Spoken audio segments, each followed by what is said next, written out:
Ready? Yeah. Cool. So, hello, welcome to the Neon Eye Podcast, episode 2. For those two people that tuned in last week, we discussed Blood and Black Lace. We're doing these every Thursday at 8 p.m. And today we have, Caitlin's not here, but we have Patrick. Hello. Is it Dalian? DL. DL. My parents Scottish, isn't it? It is, yeah. Yeah. So my parents taught me how to say it, but clearly I completely forgot. Dalian.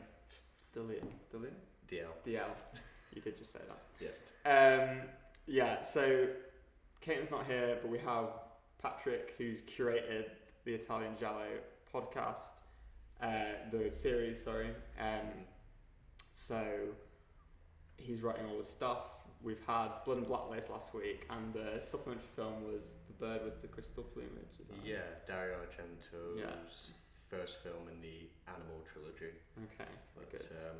we've gone for something a bit stranger this Stranger, week on certainly something. as our main feature, which I know you told me several times you're a fan of the name, but we've got Sergio Martino's Your Vice is a Locked Room and Only I Have the Key, which is an incredibly... Yeah, it's a great title, and it's a really loose adaptation of an Edgar Allan Poe short story. Yeah. So I should say, before we go fully into it, that I'm assuming our many viewers have all watched the film, but for those who haven't, we will be going into everything, so spoilers and everything, just to try and really get that meaty analysis in, you know. So, yeah, you sort of just said that, I mean, where to begin with this film, but I do want to ask, because you did just mention it, Edgar Allan Poe, The Black Cat. I've not read that, but... So the main thing that's been taken from The Black Cat is it's about a woman feeling trapped in her relationship, and it is the titular Black Cat. There's a Black Cat called Satan, which torments the main character in the short story, much as it does Nita Steinberg's character in this. That is about as far as the adaptation is truthful to this, because the short story is 9 pages long. Oh right, okay, Yeah. Wow. They really fleshed out. They added a lot of details. They took a lot of artistic license, and they also they incorporate the Telltale Heart by Poe and the Cellar of Antonimo as well, which we'll get into that one later on, but that should be fairly interesting, obvious. So yeah, we'll talk a bit about the film, and then if there are any questions from our viewers, we'll take those a bit later as well. I'm just going to prime myself for all those questions that are going to flood in. Don't want to be caught off guard. No. So I literally just finished watching this film, so I think I'm still digesting it, because it's quite something to digest. So I was gonna ask about I guess maybe just because you have a broader knowledge about Giallo than I do, a bit about Sergio Martino and Edwidge. What's her name? Edwige Finesse. Yeah, just the kind of cast and crew and. So Sergio Martino, he did the Strange Vice of Mrs. Ward, which the title of this film came from. That was a fairly standard Giallo. They did the very psychedelic All Colours of the Dark, which both of them starred Edwige Finesse, and she was sort of his proto sort of heroine for all of his stories. She was the driving force and the central characters, and then in Your Vice, she plays almost... Well, I think everyone in this film can be seen as the antagonist in some way, but it was her first sort of foray into doing that. His main legacy with Giallo comes from the film Torso, though. That was his biggest commercial success, and it's a very run-of-the-mill sort of body count type film where a masked killer goes around a college campus and strangles people. That's about the size of it. So I don't think it's as interesting as this. This is his most artistic, and this seems to be the one where he went, I'm going to play with the confines of a very loose genre try something new. So, Interesting. also this film has a great performance from Luigi Pistilli, who we discussed on Olivier, the Bay of Blood. Yeah. Okay. Yeah. But yes, he's Olivier in this, where he's this horrible, belligerent drunk. He is Quite really unnerving in this film. Yeah. So it's really interesting to see the way that Martino uses these big names by this point within Giallo and just pushes them to extremes of unlikable sort of status. Yeah, very interesting. Do you like the film? Okay, so the first time I watched this, I found it really difficult to get the entire way through it because it doesn't particularly have the most linear sort of story structure. It is entirely based around, I mean, Oliveira's entire character arc, when you think about it, is him going, I've been accused of a murder because I'm seen to have these decadent parties and hang out with counterculture people. I have a weird fancy for my niece, so I might kill my wife to be with. And he starts to almost entertain the idea that he could murder someone, that he could live up to his reputation that's been put on him. So I think the first time I watched this, I kind of went, God, this is just bleak, and I'm not sure I'm enjoying it. But having gone back to it, I think it's a really interesting film. I think it attempts to do a lot. It's a little bit clumsy and certainly throws all logic out the window as it progresses. Well, I don't know what you mean. No, this film makes complete sense. But I think as time's gone on, I have warmed to it. I think it's interesting. I have to say, on my first watch, I don't know, I wasn't sure if I'm just giving the film too much credit, but it feels like there are some, it says some interesting things, I think, that about, like, you know, one of the big things you talk about in your article is psychosexuality, you know, and I think that, I mean, it's so sexual as a film, and so psycho as well. Yeah, it's both. Really, exactly. marriages the two. Well, I mean, the literal, or over the opening credits, you have two people having sex, and that is just the film going, this is what you're in for, and that opening scene and They're pretty upfront. the party, the dinner, that's the first 5 minutes of the film.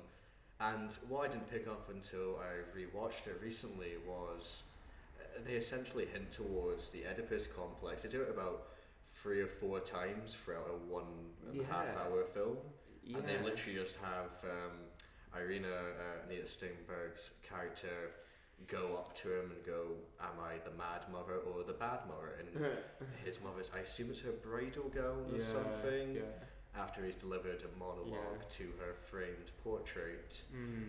The film, as you're saying, it attempts to make some really interesting points about psychosexuality, but it does it in the exploitative lens of Giallo, where it's going, this isn't going to be the most intelligent conversation, but we've got ideas. It's a conversation. But I wonder, again, maybe I'm being too generous on the film, whether Oliviero is almost like it almost felt to me that the film is, but then it doesn't quite follow for the whole way, given where it goes. But almost that the film is Oliviero's view on the world a bit, because it's so objectifying. I suppose that the alternative is that it's Martino's view on the world, which is pretty not good. No, his films do have questionable sexual politics running through them, that is for sure. I think, I could see certainly for the first half of the film how it frames things as Oliviero's sort of viewpoint, but I think more so it's Irina's. Well, she sort of becomes the... She becomes the protagonist, and she becomes the person that, throughout the film, you see him domineering and being a physical and emotional threat. And there's that, there's a POV sequence where, you know, she's got her doves out in the I think this is halfway through, so it's probably like deeper spoiler territory. But she goes into the garden, you know. I mean, straight there you've got the doves, the symbolic idea of purity and angelic nature compared to his black cat companion. it's not It's subtle. Yeah. But yeah, at that point, when it's POV of her going to the garden and finding them killed, that's when the film goes to her viewpoint. But she's also not shown to be sympathetic, is what she does immediately after that. Yeah, that's interesting. Turns her into this kind of violent, unpredictable character. Why do you think that Martina's so obsessed with making all his characters so awful? It's weird, isn't it? Because there's really, you said at the start, but really all of them are just, you know, as soon as you feel like you sympathise with someone, it's like, oh no, they do something terrible. Yeah. I think for this picture especially, I think you could draw it from the gothic horror sort of influences on it, which do tend to be a bit more, I don't want to say melodramatic, because Blood and Black Lace was definitely melodrama. This is something stranger, a bit nastier. It's a bit more despair driven, and I think that's why you need to have these characters be so abhorrent throughout the entire thing. I mean, you could also argue that he presents Floriana, Edwige Finesh's character, as a corrupting influence, which she definitely is. I mean, she's playing them both against each other. But yeah, I think Martino just wanted to make something a bit sordid, a bit nasty. Interesting, because in some ways it feels like he almost he likes the character, or like he seems to get a certain enjoyment out of the characters, or like, I don't know, it feels like they all have moments where it's like cool. Do you know what I mean? Where it's a bit like what? So for example, you know, maybe Oliviera is maybe not so much, but you know, Floriana, you know, I feel like when she's like teasing that guy along, it's a bit like. Oh, is this the motorbike? The motorbike guy, which is that's a bizarre subplot. Yeah, really quite unnecessary actually. Yeah, well, he seems like he's possibly next to the maid. He's maybe the only nice character in this film. Well, actually, you were saying there with Oliviera, he even when he goes down to the bookshop, he's shown to be quite suave and sort of. Yeah, that's what I mean. He's like this respectable guy.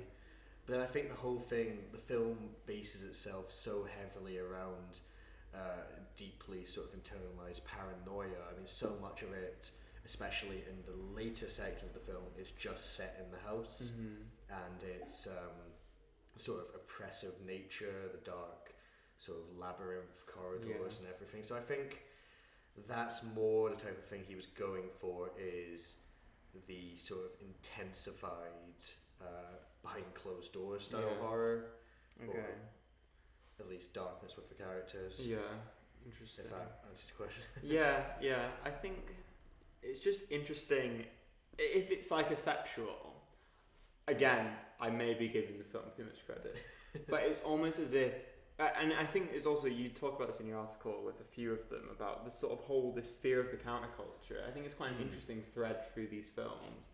But it's almost a bit like there's this sort of counterculture, but it feels like they almost explore the sexual in this film. They explore the sort of sexual desires almost manifesting in personality as well. Yeah. So do you mean that through? I'm assuming you mean that through Floriana's character. Well, and Oliviera, and I just wonder, you know, that it feels, watching it feels very like sadomasochist, you know. Yeah. And it's quite like he's, you know, I just think it explores, again, maybe I'm reading way too much into a very shallow film, but I feel like it seems like, I think even the title, I've been really hung up on this title. You have been, yeah. But Your Vice is a lot room and only I have the key. The title itself almost like has a power play in it. It's like, only I am able to access. Yeah, and it's like, I know what your vice is. Do you know what I mean? It's like ultimate control. It's like, I understand who you are and I have control over you. Well, I guess that would go into your argument of the film being subjective to Oliviera's gaze. Yeah, a bit. But then I was thinking about it, and I was thinking maybe that it's also because in some ways, then with the ending, Ariana, it's Irene, isn't it? Irene, they say it. Irene. They say it in that weird Italian. Oh my god. Just kidding. Straight up. No, I'm kidding. But Irene, or however it's said, is kind of becomes the protagonist, like we were saying, and it's almost a bit like, it feels like it almost, if there wasn't all the killing, or even with the killing, it feels like almost the whole plot of the film is almost like a sexual play. Yes. Where it's like who has power, who has dominance, sexual. Do you know what I mean? Yeah, I definitely see where you're coming from with that, and I would say you're right with, I think Olivia, that's for the first half of the film, or before Floriana comes in, that is entirely him. He is shown to be this oppressive, domineering, sort of controlling force, and she comes in and sleeps with both of them and starts controlling both what they do. So I think it's almost as if she's leading, she's got that domineering sort of presence. It seems to be an interesting film where it shifts from him to her to Irene at the end, which I'd like to go to talking about the end of it if we can, because I think that also brings in the character of Walter. Did you know that was his name? The guy that turns up at the end? Yeah, I remember her saying it now. The guy with the nice hair. The nice hair who shows up twice in the film before and you think dies at the second time. Yeah, I know. I mean, when they was at that ravine, I mean, come on, Walter. We all knew it was going to happen. Yeah, the foreshadowing that comes early on. Excellent. It's like he thought about that when he wrote the other ravine scene. I mean, that's possible. Either that or the first ravine scene came when he went, oh, I need an end. Yeah, true. But I think the film ultimately, I think it's at its strongest when it is discussing the psychosexual sort of politics, as you were saying there, when it actually becomes a standard Giallo in the last 20 minutes. It's closer to Martino's usual style of sort of frantic and just squeezing as much as you can, and I think that's where it loses its edge. I think it needs the art house sensibility. I would tend to agree. I think that the way, especially the editing, I think is very interesting in this film. A lot of really intense close-ups of the cat, of eyes, of the cat, of women. There's. I saw an article the other day describing Giallo as kind of jazz filmmaking, which is a loose description. I'm not sure I can fully go for, but I think it's in that sort of anything goes, and I would say the number of crash close-ups in this definitely they love in it. The cat. So let's talk about the cat again. So how did the cat meow? Yeah, how did the cat survive that? For a while as well. It got his eye gouged. It got his eye gouged, it disappeared, and every so often you would just get a close-up of the cat minus one. The cat minus one eye. That happens at least like 5 or 6 times in the film. I mean, it's funny. It is incredible, and then it leads to the ultimate downfall at the end. I know, wow. They laid the trap there, didn't they? How did she put it in there? Is that what? No, I think so. She obviously. So early on in the film, we'll give some context for someone who's just going to seem mad. Early on, after Olivia has been framed for one murder, their maid, Brenda. I think it's Brenda. Yeah, it's good. Brenda gets killed, and Olivia goes, I think, I watched the English dub earlier, and they changed quite a lot of dialogue to fit sort of cheesy American films. She just goes, "You're mad, I've been accused of one crime, we'll bury her in the cellar." So they do that, and later on, Irene kills Oliviero and decides to bury him in the cellar, which leads to a downfall as his beloved black cat finds its way into the wall and alerts the police when they do a check of the house. Clever cat. Do you think it being called Satan might suggest something? Do you think he's the devil, or is that... possibly. So he's kind of the cat.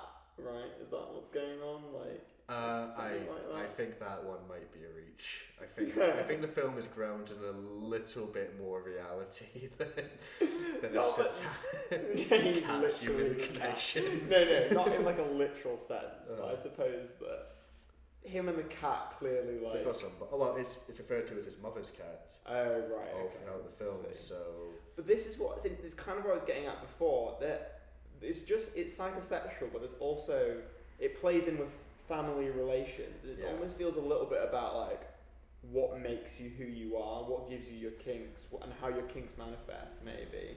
Again, I might be projecting, but no, I could see that.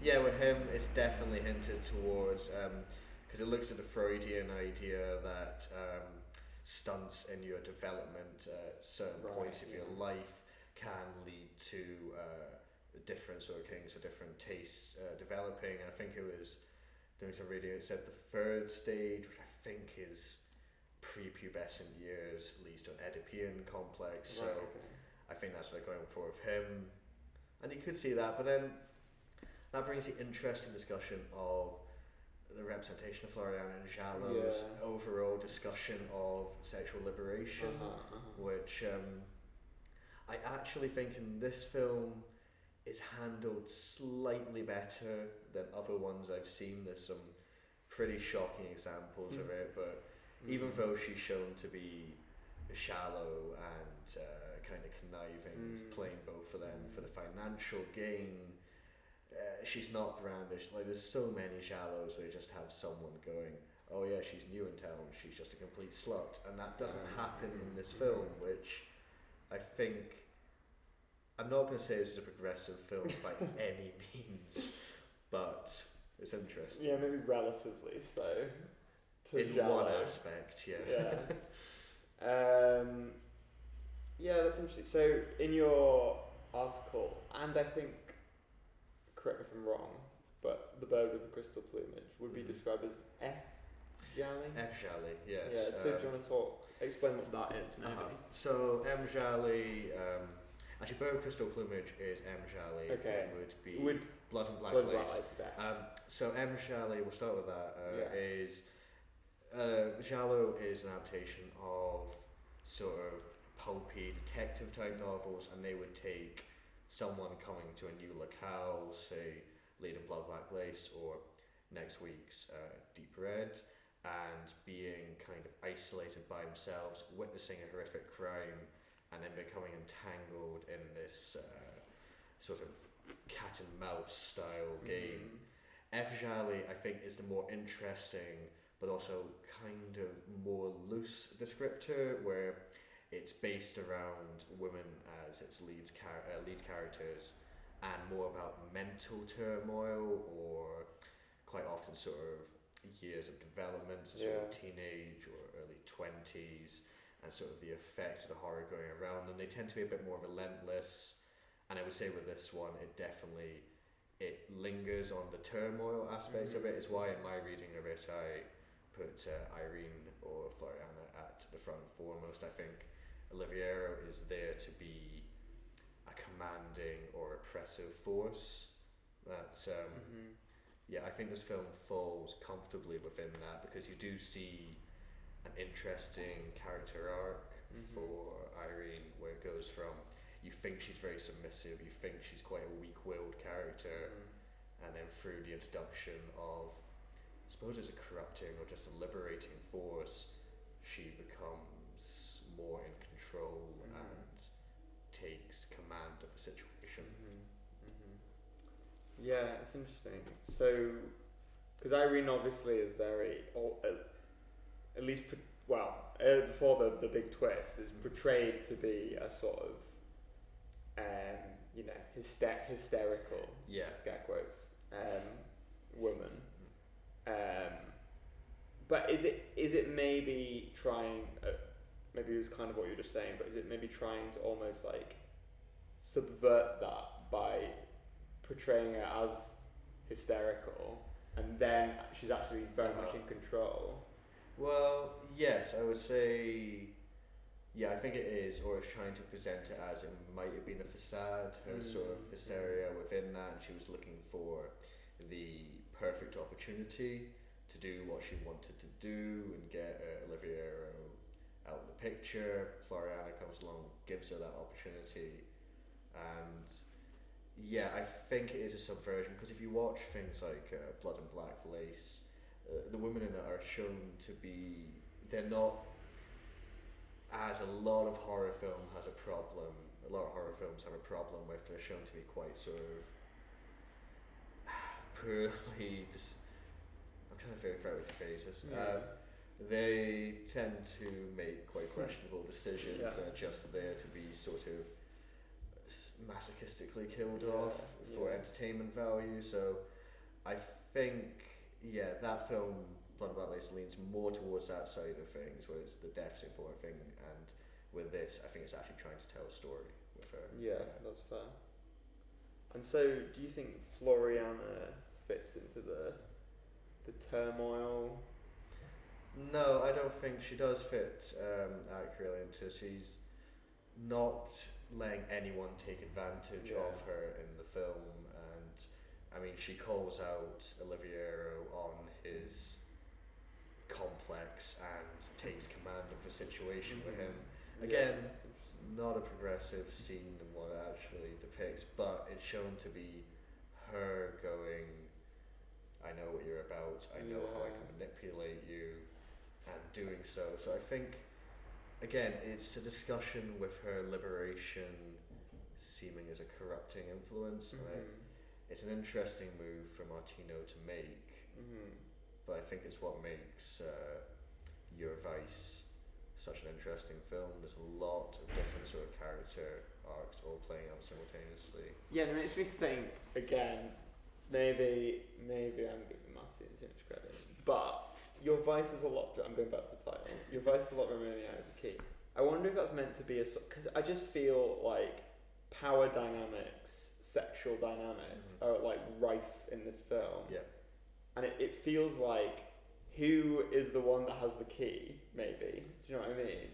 Or maybe it's saying that... I mean, if you think he's put this much thought into it, because it did come from Strange Vice of Mrs. Ward, where the killer sends a letter to his victim, and it's literally saying Your Vice is locked room, you only have the key. So... Okay, fair. I think he might have just gone... I mean, let's make a sexy film. Let's make a sexy film, give it a long title, so not even perverts will go and see it. Yeah, it's possible. Perverts would have gone and seen this. If I had a 2-word title, they would have gone, yep. Just put off by the extra 8 words. It's quite a title. I don't know how I feel about the title. I keep coming back to it. Yeah, this is... I have a real contention. Yeah. It's just, I mean, it is a gripping title, or gripping or noteworthy. Yeah, there are a lot of really interesting titles within Giallo. I mean, well, that's it, because like you go through the titles and it's like, these are all fantastic, like interesting at least, compared to like, you know, some titles and genres titles. It's like they're consistent. They've got that kind of eccentricity surrounding them, you know. I mean, even this series we've got What Have You Done to Solange, which I think that's great. It just sets you up for an initial mystery of exactly. what's happened, what's it going to be about. Blood and Black Lace, it's so dramatic. And I think... Don't Torture a Duckling as well. Don't Torture a Duckling. Strange title.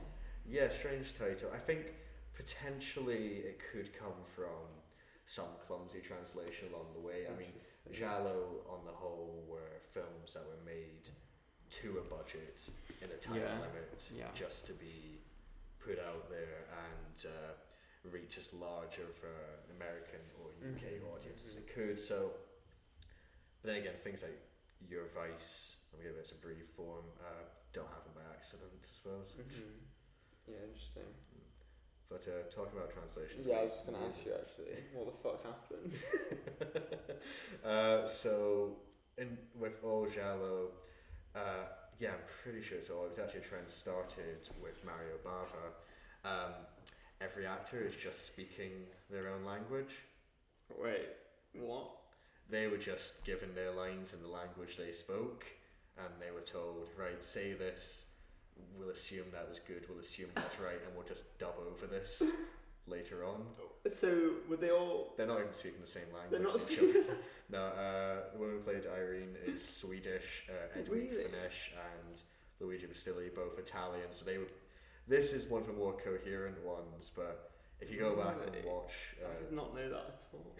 yeah, Go back and watch what's something. like Blood and Black Lace, for example. Right. There's several different nationalities Really? going on there. So interesting. What a strange decision.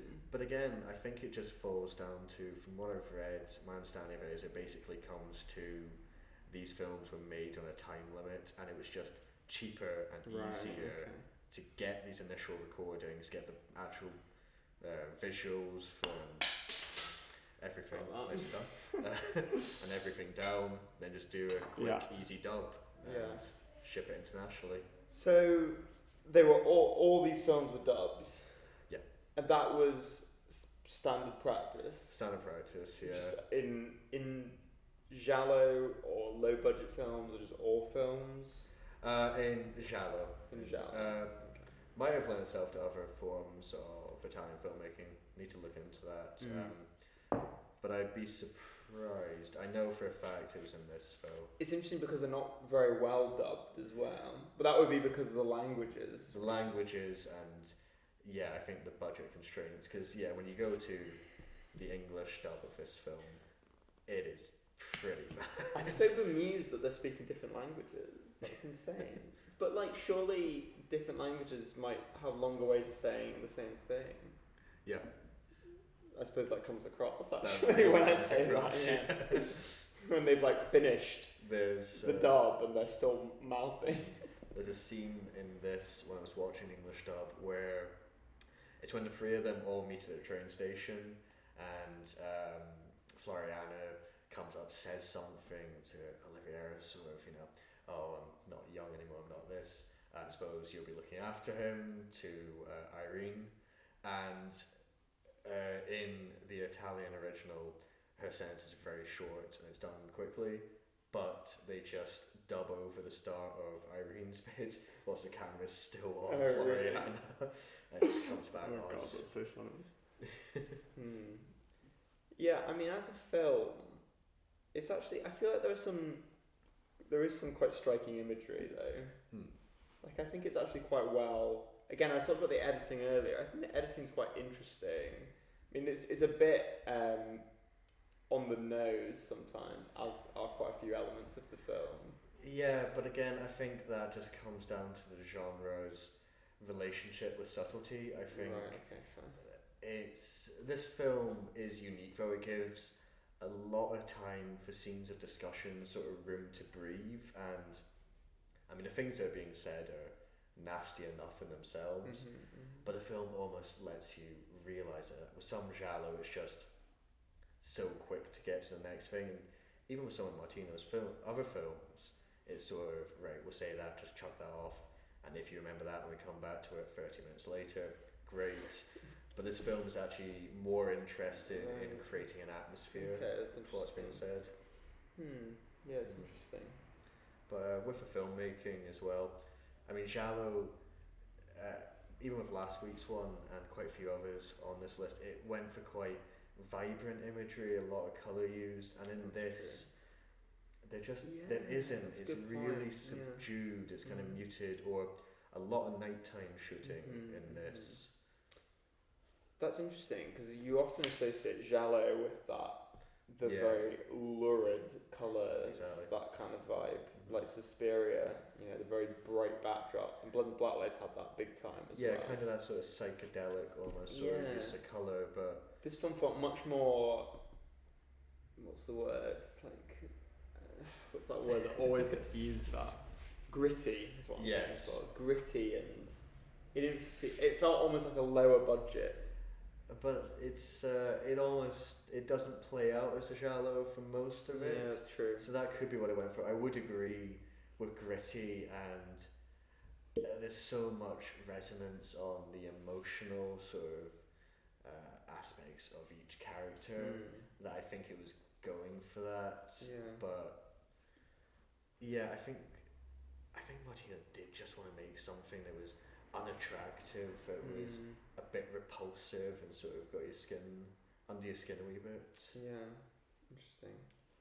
So the supplementary film for this week is, what is it again? Remind me. Bay of Blood. Bay of Blood. Yeah. So how would that? I haven't seen this one, but well, how does that compare? so A Bay of Blood is it's different. Yeah, that would be an F.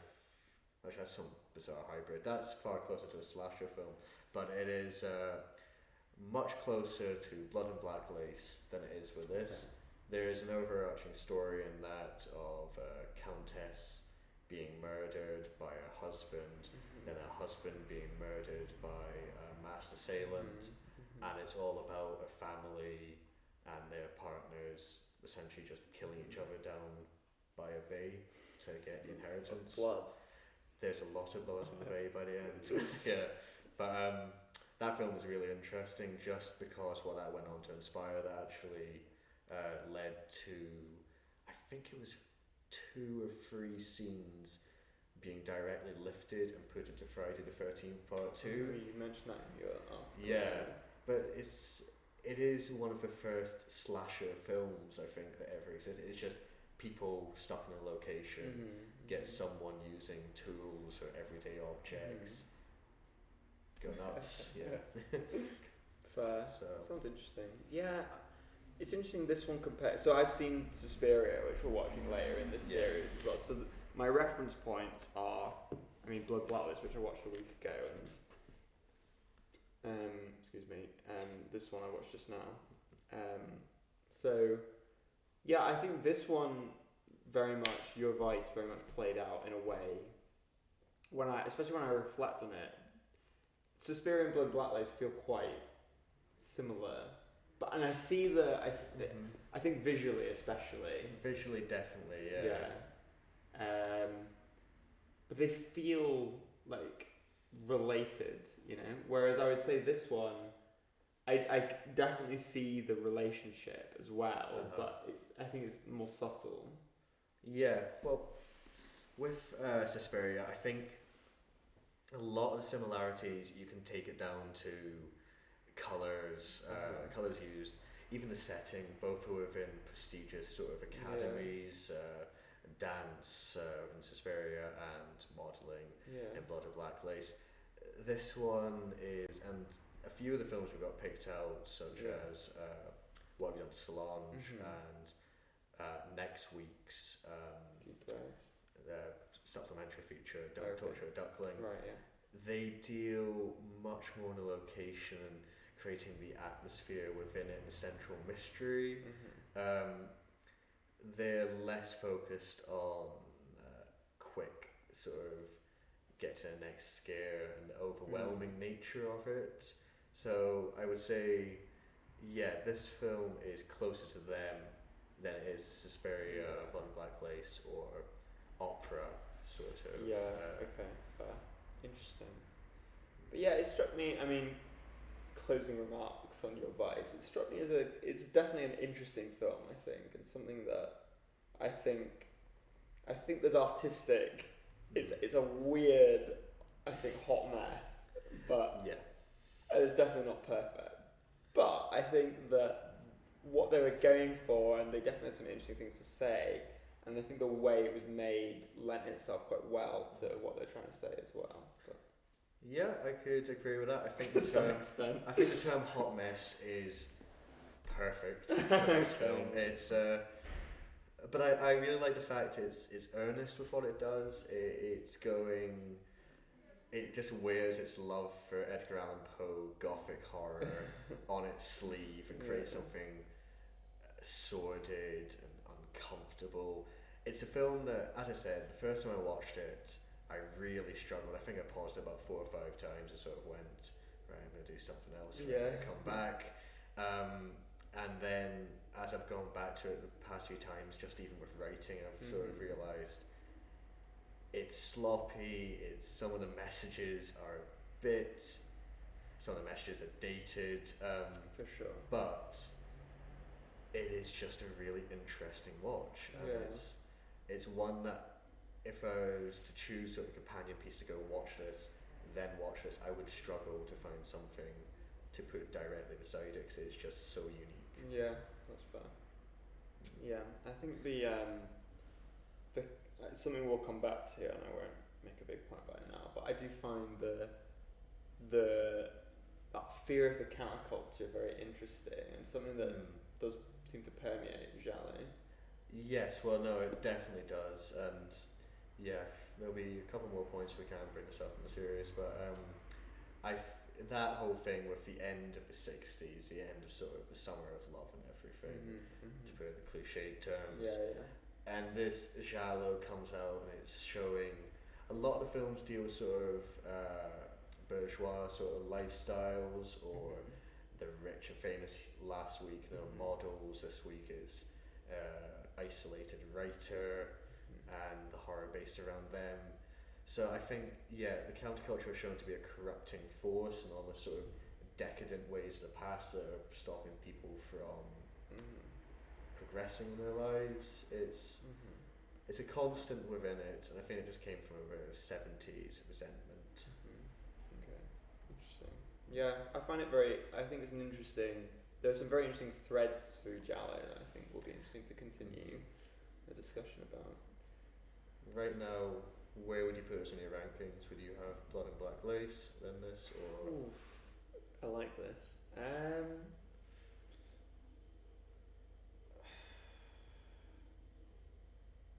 You know what? I think I might have preferred this one. Yeah? Maybe. I would say it's a pretty...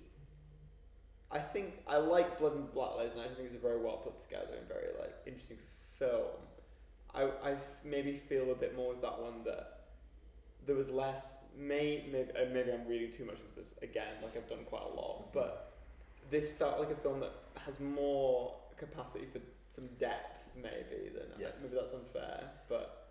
No. But I think Blood and Black Lace does what it does very well, but I think this one is almost a bit more wacky and weird, and I quite like that about it. Yeah, I think this film has aged better in terms of the visuals within it, at least. Blood and Black Lace was a bit you mentioned in the podcast last week about where the killer is in the darkness and is lit up, and it's sort of, it's there, it's lit up. It's gone, but it's too easy to see him sort of move. Yeah, it's like someone just cut them out. Yeah.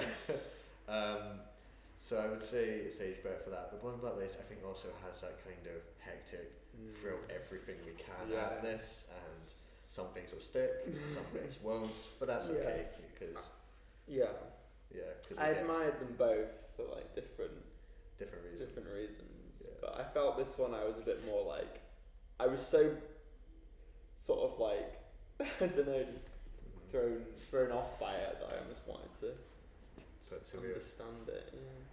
Yeah. Interesting. And next week we have Deep Red.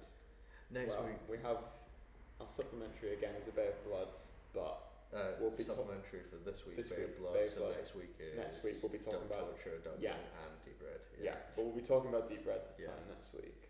So any. Deep Red is potentially, I don't want to say, it's probably the best made film we're going to be showing. Yeah, that's the one. So going into Giallo, I'd heard of Suspiria, Blood and Black Lace, and Deep Red.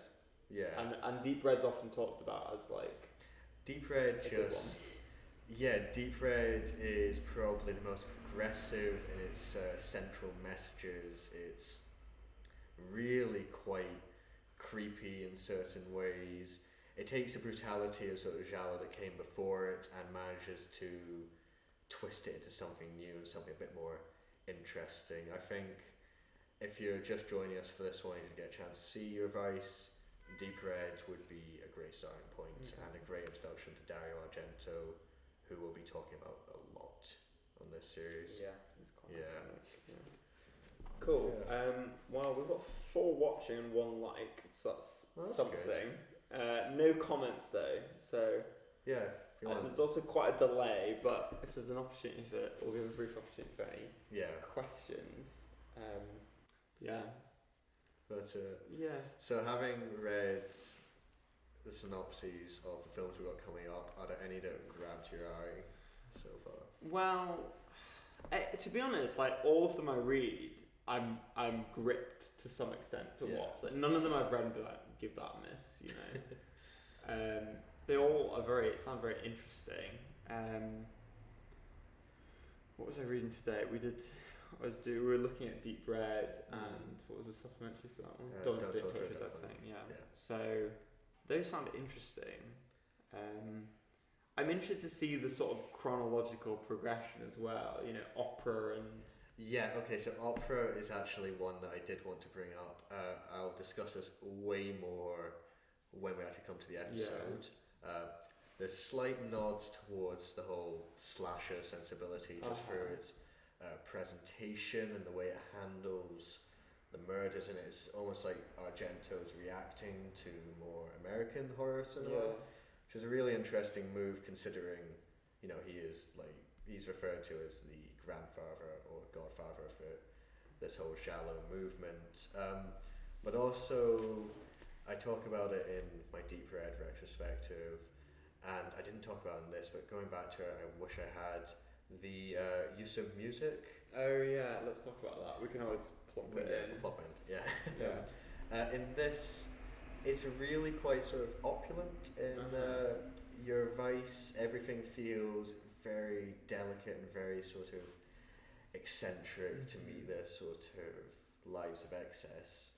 But when you come to opera, he's obviously decided he likes working with rock bands, and he has also. This is Argento, and he has lent towards thrash metal. I'm not joking. It's quite something. But I think the music in Your Vice works. I would say I did think while I was listening to it, it's not just, you know, those like traditional Hollywood, you know, where it just like it's manipulative. It feels like it adds something to it as well. Yeah, it's just there to add another layer. And I think even you say so traditional Hollywood, you could say Argento's previous work, say on Bird of Crystal Plumage, where he worked so closely with Ennio Morricone, who would go on to make his name. Great composer, but he would become sort of that standard for 60s, 70s. I would say it does something more, not perhaps more interesting, but it does something of its own with this. It just goes for that gentle underlay of sort of music to move forward. There's a lot of conversation in this film, and I think it's just there to keep the momentum going, so you never feel. It's a good way of putting it. Because there are moments where it's sort of like the music sort of like fades in. You're like, oh, I'm feeling this now. Yeah. It's like, oh, tension. Well, that's it. Yeah, I think it's there to make you just feel a little bit uncomfortable. Yeah, interesting. Yeah, I like the music. Although I've seen Suspiria, and it's, you know, the Goblin score for that is incredible, sensational. Yeah. That's amazing. Blood and Black Lace. I don't actually remember the music in that one. A lot of percussion, and it's there to do the whole sort of primal fear type thing. It's a bit like you were talking about that for Deep Red, or was it Don't Touch the It was Deep Red, yeah. Argento's first collaboration with Goblin. That was Goblin, yeah. Yeah, which... Well, that's interesting. I'm looking forward to watching that one. Yeah. That's pretty great. Have you got anything else you'd like to ask? Or? Probably good for this one. Our 3 viewers have not said anything, so... They're a bit nervous this week. Regret that, a bit shy, yeah. Well, thanks for joining. No, thanks for your time. And for the series, and for the excellent recommendation. Yeah, I mean, this is the strangest. I assure you, I never would have watched this film if you hadn't written an article about it. So the name wouldn't have grabbed you in. Thanks. Yeah, well, the name has clearly gripped me to some extent. But yeah, no, thank you for joining, and we'll be talking 8 p.m. tomorrow next week. This time next week. Yep. Deep Red. Deep Red, yeah, which we'll try. I think you can buy on YouTube, or I'm pretty sure it's on Amazon Prime as well. So if you have watched this and you enjoyed it, then give that a watch. And if you've got any questions about it, feel free to ask. Yeah. We'll be here this time next week. Cool. All right. Thank you, Patrick. Thank you, viewers. Thank you, 3 viewers. Gonna go offline.